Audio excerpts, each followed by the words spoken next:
They call it the bloodiest day in Utah history, a massacre so horrifying it was buried for decades. And it didn't happen on a battlefield, it happened in a quiet meadow in southern Utah. It was September 1857.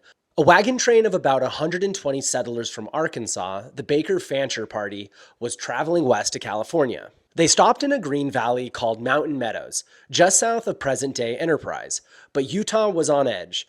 The U.S. Army was marching toward Salt Lake City, and Mormon settlers were told to distrust outsiders. Rumors spread that these immigrants were enemies, spies even. Then, just after dawn on September 7th, gunfire erupted. The immigrants circled their wagons and fought back, believing they were under attack by Paiute warriors. But hidden among the attackers were local Mormon militiamen, disguised as native allies. The siege dragged on for 5 days. The settlers ran out of food, water, and hope, until a man carrying a white flag appeared. The militia promised them safe passage. Exhausted and desperate, the emigrants agreed. They were separated, men, women, and children, and escorted away from camp. Then, on a signal, the militia turned on them.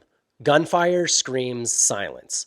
Around 120 people were killed, nearly the entire group. Only 17 children under the age of 7 were spared, because they were considered too young to remember. Those children were taken in by local Mormon families, the same community responsible for the massacre. Many were baptized and raised as Latter-day Saints, given new names and new lives, while their parents' belongings were divided and sold.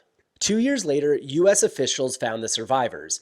The children were returned to relatives in Arkansas, and the government even paid Utah families for the cost of their care. But for the survivors, the trauma never left. The massacre was covered up for years. Only one man, John D. Lee, was ever executed, shot by firing squad at the same meadow in 1877.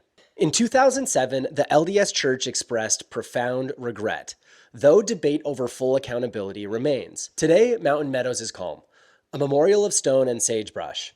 But beneath the stillness lies the bloodiest day in Utah history, and the memory of those children is what keeps it human. Follow for more Utah stories they don't teach in school, the ones buried underneath the desert dust.